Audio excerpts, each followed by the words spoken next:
BRS party के कारगुजार सदर केटी रामाराव पीर के रोज एंटी करप्शन ब्यूरो के सामने पेश हुए, जिसके बाद तेलंगाना भवन पर कशीदगी देखी गई। हजारों पार्टी कारकुनों ने तेलंगाना भवन पहुंचकर केटीआई की हिमायत में मुजाहरा किया। पुलिस ने सिक्योरिटी के सख्त इंतजाम किए और बैरिकेड्स लगाए गए।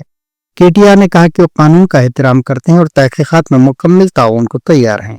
ये तीसरी बार है कि एसीबी ने इन्हें तलब किया है। उन्होंने कहा कि सिर्फ 3 बार ही नहीं, जरूरत पड़ने पर मैं 30 बार भी पेश होने के लिए तैयार हूँ। कारकुनों की बड़ी तादाद की वजह से पुलिस हाई अलर्ट रही ताकि कोई नाखुशगवार वाकया पेश न आए। ఇది మూడోసారి పిలవడం, 3 సార్లు కాదు 30 సార్లు పిలిచినా విచారణకు సహకరిస్తాం.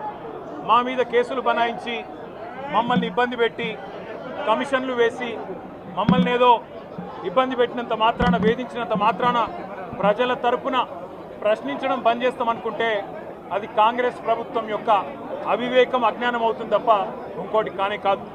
పెద్దలు కేసీఆర్ గారిని, పెద్దలు హరీష్ రావు గారిని కాళేశ్వరం కమిషన్ ముందు కూర్చోబెట్టి మీరు పైశాచికానందం పొందొచ్చు.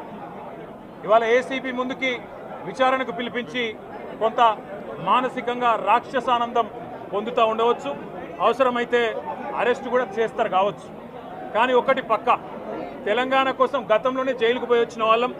హైదరాబాద్ బ్రాండ్ ఇమేజ్ని పెంచే ప్రయత్నంలో భాగంగా హైదరాబాద్ బ్రాండ్ని కాపాడే క్రమంలో తీసుకున్న ఒక నిర్ణయం వల్ల మళ్ళీ జైలుకు పోవాల్సి వచ్చినా భయపడేది లేదు. ఒకసారి కాదు 100 సార్లు అయినా జైలుకు పోతాం, కానీ వదిలిపెట్టాం కాంగ్రెస్ ప్రభుత్వాన్ని, కాంగ్రెస్ పార్టీని. మీరిచ్చిన 420 హామీలు, మీరిచ్చిన దొంగ 6 గ్యారంటీలు, మీరిచ్చిన డిక్లరేషన్లు, ఇవాళ మీరు లోకల్ బాడీ ఎన్నికలకు సిద్ధమవుతా ఉన్నారని చెప్పి వార్తలు వస్తూ ఉన్నాయి. రేవంత్ రెడ్డి గారు నిన్ను మొత్తం రాష్ట్రంలోని బీసీ వర్గాల ప్రజలందరూ గమనిస్తున్నారు. 42% రిజర్వేషన్ ఇచ్చి 42% రిజర్వేషన్ ఇస్తాం అని కామారెడ్డి డిక్లరేషన్లో చెప్పి మోసం చేసి ఈరోజు స్థానిక సంస్థల ఎన్నికలకు మరి రిజర్వేషన్ ఇవ్వకుండానే పోతున్న వైనాన్ని కూడా బీసీలు గమనిస్తూ ఉన్నారు. రైతు బంధు పేరిట ఎలక్షన్